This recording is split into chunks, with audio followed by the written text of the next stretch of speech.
নমস্কার দর্শক বন্ধুরা, ইমেজ বেঙ্গল হেলথ কেয়ার অনুষ্ঠানে আপনাদের স্বাগত। অনেক মা বাবা খেয়াল করেন যে প্রস্রাবের সময় বাচ্চার কষ্ট হচ্ছে, লিঙ্গের যে চামড়া সেই চামড়াটা পিছন দিকে আসছে না। বাচ্চাটি খুব কষ্ট করে যখন প্রস্রাব করছে, পরবর্তীকালে তার নানা রকম অসুবিধা হচ্ছে। অনেক ক্ষেত্রে দেখা যায় যে ভয় বা লজ্জার জন্য খোলাখুলিভাবে এটাকেও আলোচনা করতে চান না। এই সমস্যাটার নাম হচ্ছে ফেমোসিস।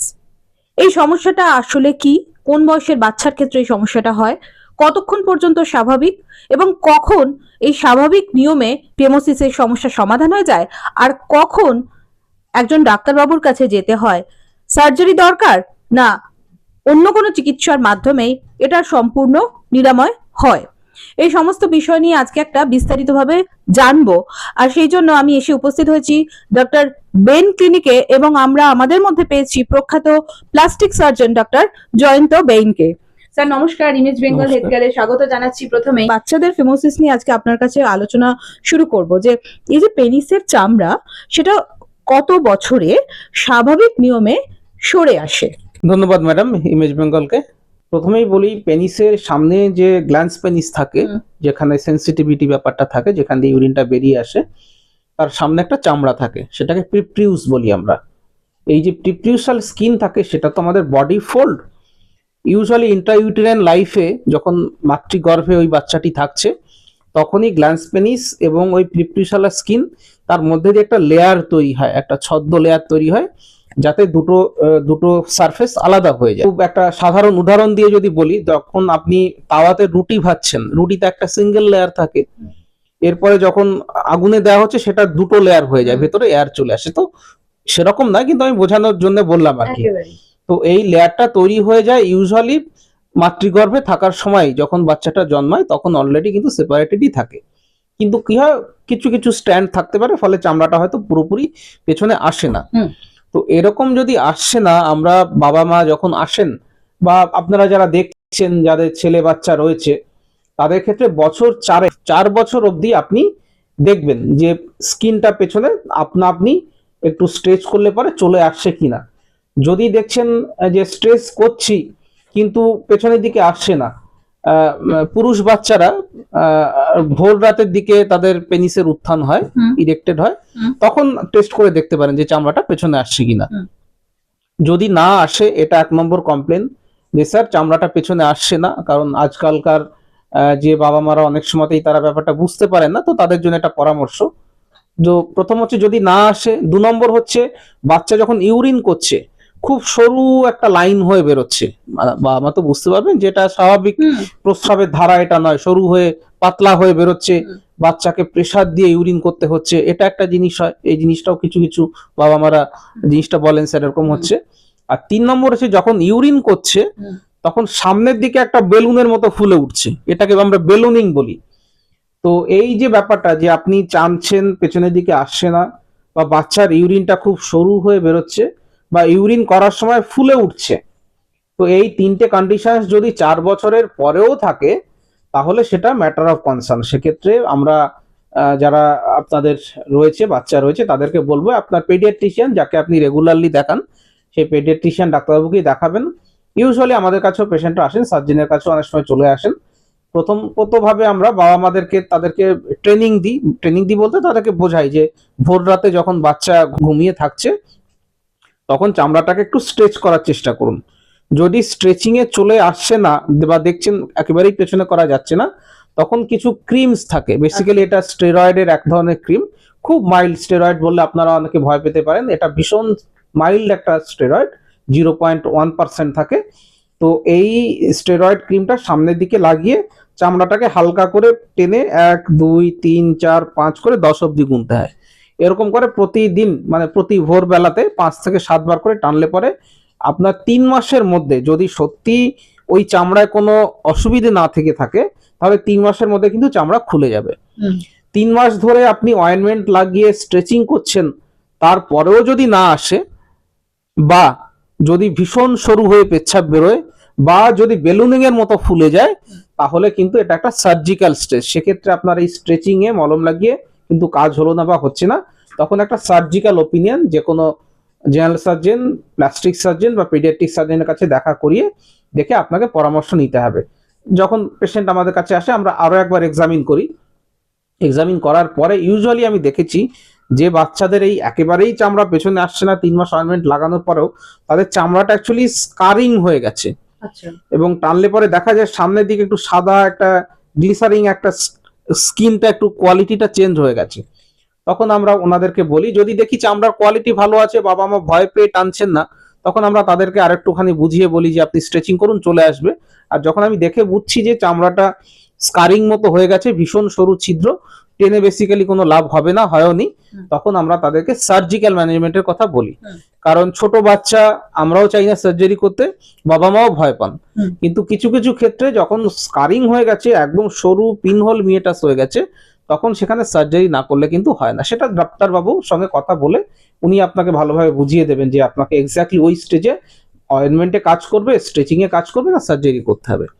তো মেইন ব্যাপার হচ্ছে, যদি 4 বছর বয়স হয়ে গেছে আপনার ছেলের, আপনার বাচ্চার, কিন্তু চামড়াটাকে পেছনে করতে পারছেন না, বা খুব সরু হয়ে ইউরিন বেরোচ্ছে, বা বেলুনিং হচ্ছে, বেলুনের মতো ফুলে যায় ইউরিনের সময়, এই তিনটের মধ্যে যে কোনো একটা সমস্যা থাকলে অবশ্যই আপনার পেডিয়াট্রিশিয়ান, এবং পেডিয়াট্রিশিয়ানের রেফারেন্সে আপনি কোনো surgeon, plastic surgeon, general surgeon, urologist কাউকে আপনি দেখাবেন, এবং আপনার বাচ্চা যেটা নেসেসারি ট্রিটমেন্ট সেটা অবশ্যই কিন্তু করবেন। এটা একটা ম্যাটার অফ কনসার্ন। এই জিনিসটা অনেকদিন চলতে দেওয়াটা উচিত নয়। এই সমস্যাটাকে কেউ দীর্ঘায়িত করেন বা এই সমস্যাটা জিইয়ে থাকে, তাহলে সেই বাচ্চাটার ভবিষ্যতে কি সমস্যা হতে পারে? ঠিক, যেমন আজকের কথাই বলছি, আমি আজকে 2জন অ্যাডাল্ট পেশেন্টের সার্কামসিশন করলাম। আচ্ছা, তো এই একজনে তো চামড়া তার ছোটবেলা থেকেই পেছনে আসছে না, তো বুঝুন উনি বিয়েও করে নিয়েছেন, বাচ্চাও হয়ে গেছে, অ্যারাউন্ড 40+ এখন বয়স। এখন উনি এসেন কি, স্যার ভেতরেটা ভীষণ চুলকাচ্ছে। তো আমি দেখেছি আমার কাছে যারা পেশেন্টরা আসেন, মোস্টলি টিন এজের পেশেন্টরাই আসেন, মোটামুটি 16, 17, 18, যখন তারা সেক্সুয়ালি অ্যাক্টিভ হচ্ছে, তারা মাস্টারবেশন করছে, বা পেনিস যখন বড় হচ্ছে, তারা দেখছে চামড়াটা পেছনে আসছে না, বন্ধু বান্ধবের কাছ থেকে ইনফরমেশন, ইন্টারনেট থেকে ইনফরমেশন পায়, তখন তারা আসে। এই জিনিসটা যদি চামড়া পেছনে না আসে, তাহলে বেসিক্যালি দুটো সমস্যা হয়। একটা হচ্ছে হাইজিন মেনটেন করা, পরিষ্কার পরিচ্ছন্ন থাকা। আপনি জানবেন যে পেনিসের সামনে যে গ্ল্যান্স পেনিস থাকে, গ্ল্যান্স পেনিসের চারিদিকে আমরা করোনা বলি, সেখানে ছোট্ট ছোট্ট অ্যাপোক্রিন গ্ল্যান্ড থাকে, যেখান থেকে স্মেগমা বলে একটা সাদা রঙের নোংরা বেরোয়। এটা ঠিক নোংরা বলবো না, এটাকে আমরা ফেরোমেন বলতে পারি, এক ধরনের বিশেষ গন্ধ সেখান থেকে তৈরি হয়, যেটা যৌন উত্তেজনা করে। তো এই যে নোংরাটা বা ফেরোমেনটা বা স্মেগমা যেটাকে আমরা ইংলিশে বলি, সেটা বেরোচ্ছে, সেটা কিন্তু প্রতিনিয়ত তৈরি হয়।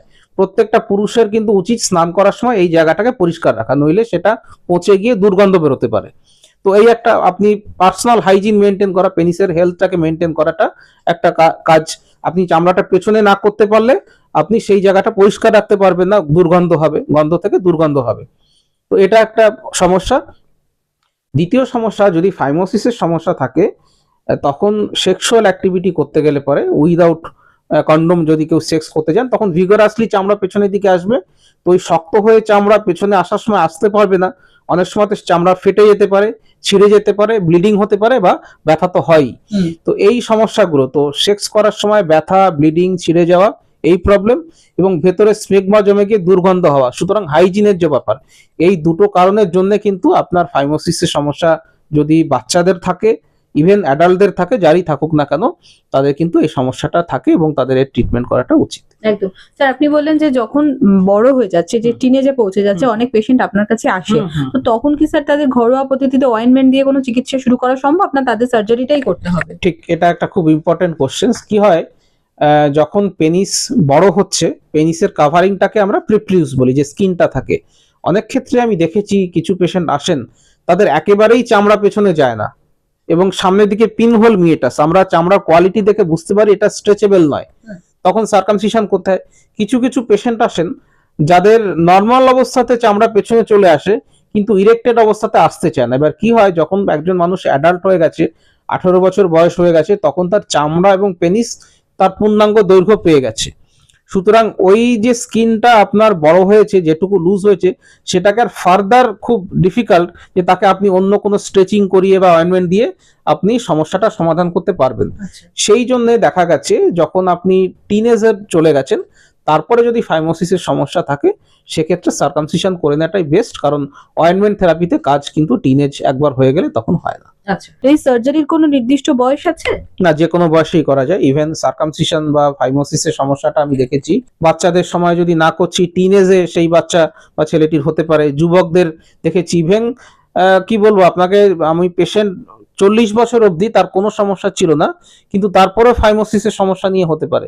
কারণ দেখা যাচ্ছে ডায়াবেটিস যাদের থাকে, যে পেশেন্টরা থাকে, তাদের ডায়াবেটিস ব্যালানাইটিস বলে একটা অসুবিধা হয়। সেই ডায়াবেটিস ব্যালানাইটিসের থেকে চামড়ার সামনে চামড়াটা ইনফেকশন হয়ে হয়ে হয়ে হয়ে আস্তে আস্তে স্ট্রেচেবিলিটি চলে যায়, তখন তাদেরকে আমাদের করতে হয়। তো এটা নিয়ে আমাদের চ্যানেলে ভিডিও আছে, নিশ্চয়ই দর্শকরা আপনারা দেখবেন। আমাদের এই ইমেজ বেঙ্গল চ্যানেলে ভিডিও দেওয়া রয়েছে। আপনারা ডায়াবেটিস ব্যালানাইটিস বা অ্যাডাল্টদের সার্কামসিশন নিয়ে আমরা আলোচনা করেছি, আপনারা যারা ওটা দেখতে চান তারা দেখতে পারেন। তো যে কোনো বয়সেই কিন্তু এই ফাইমোসিসের সমস্যাটা হতে পারে। ছোট বাচ্চাদের ক্ষেত্রে আমরা কনজেনেটাই বলবো, কারণ সেটা জন্মের থেকে আছে। আর 40-এর পরে যাদের হচ্ছে তাদেরকে অ্যাকোয়ার্ড বলবো, তাদের কোনো ইনফেকশনের কারণে বা ক্রনিক ট্রমার কারণে হয়েছে। তো যে বয়সেই ফাইমোসিস হোক না কেন, সমস্যা হচ্ছে দুটো। এক হচ্ছে আপনি হাইজিন মেনটেন করতে পারবেন না, ভেতরে নোংরা জমবে, দুর্গন্ধ হবে। আর 2 নম্বর হচ্ছে সেক্সুয়াল অ্যাক্টিভিটি করতে গেলে অসুবিধা হবে। সুতরাং যে বয়সেই ফাইমোসিস হোক, আপনাকে কিন্তু ট্রিটমেন্ট করিয়ে দেওয়া এবং যদি দরকার পড়ে সার্জারি করিয়ে নেওয়া অবশ্যই দরকার। একেবারেই। স্যার, যখন ফেমোসিসের সার্জারি করতে হচ্ছে তখন হাসপাতালে কদিন থাকতে হয় একজন রোগীকে? ঠিক, এটা ফাইমোসিস সার্কামসিশন যে সার্জারিটা, ফিমোসিসের ট্রিটমেন্ট, সেটা একটা ডে কেয়ার প্রসিজিয়ার। এই সার্জারিটা আমি বায়ন ক্লিনিকে করি, কলকাতাতে বায়ন ক্লিনিক সল্টলেকে রয়েছে। তো এটা করতে আমাদের 15 মিনিট থেকে আধা ঘন্টা মতো সময় লাগে, ডিপেন্ডিং আপন কোন টেকনিকে করছি, স্টিচ টেকনিকে করছি নাকি জেডেসার টেকনিকে করছি নাকি স্টেপলার টেকনিকে করছি, কিভাবে করা হচ্ছে তার উপরে ডিপেন্ড করে। এবং ওটি করে আমরা 2 ঘন্টা পেশেন্টকে অবজার্ভ করি। 2 ঘন্টা অবজার্ভ করে সেই দিনেই ছুটি হয়ে যাবে। যেমন আজকে সকালে আমি যাকে 9টায় সার্জারি করেছি তাকে বেলা 11:30 12টার দিকে ছুটি করে দেওয়া হয়েছে। যাকে 11টা নাগাদ করলাম তাকে আমরা 2:30 3টে নাগাদ ছুটি করে দিচ্ছি। তাহলে দিনের দিনই ছুটি হয়ে যায়। সার্কামসিশন সার্জারি যখন অ্যাডাল্ট বা টিনেজ আসছেন তাদেরকে নাম্বিং ক্রিম মাখিয়ে জায়গাটাকে অবশ করে করা হয়।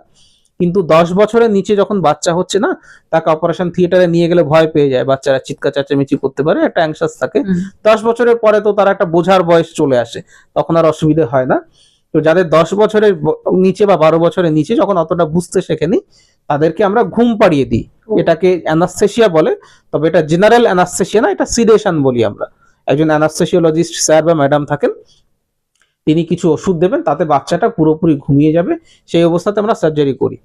তো এটা বাচ্চাদের ক্ষেত্রে সেম, বাচ্চাদের ক্ষেত্রে অবশ্য অবজারভেশনটা আমরা একটু বেশি করি।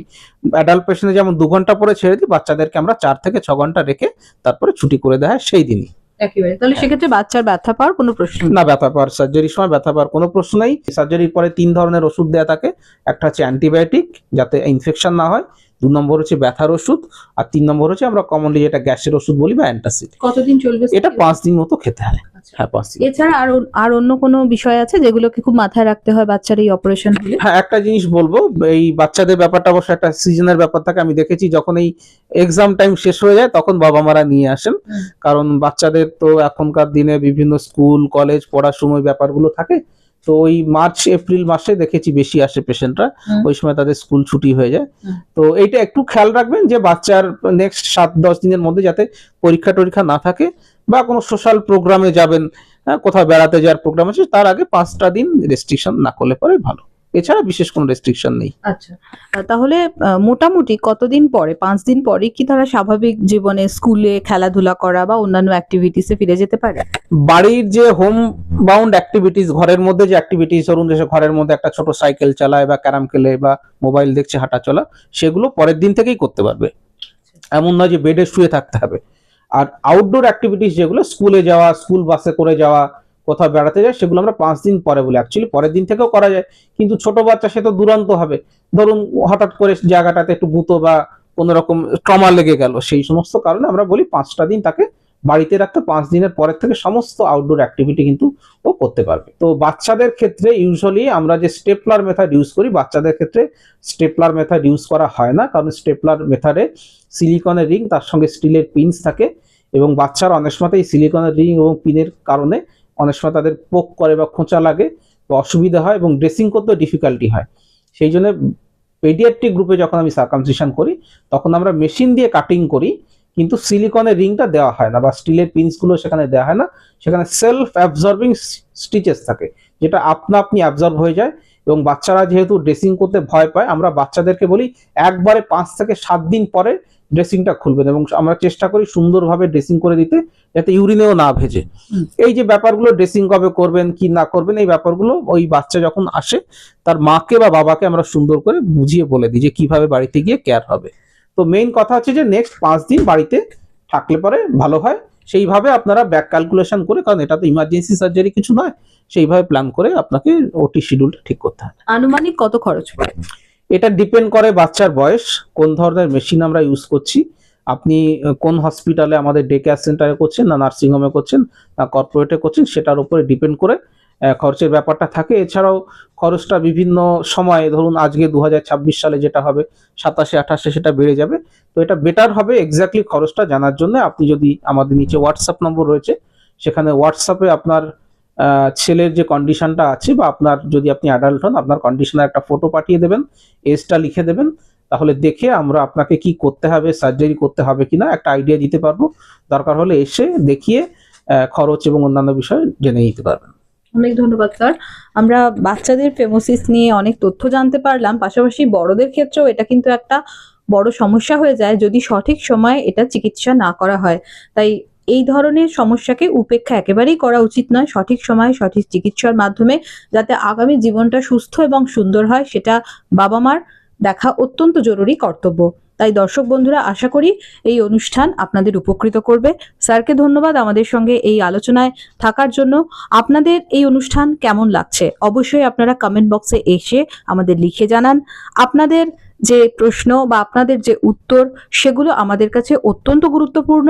তার পাশাপাশি আপনারা এই ধরনের আরো বিষয় নিয়ে জানতে image Bengal health care like করুন, শেয়ার করুন, সাবস্ক্রাইব করুন এবং বেল বাটন যেটা রয়েছে সেটাতে ALL করে দিন। সবাই ভালো থাকুন, সুস্থ থাকুন। নমস্কার।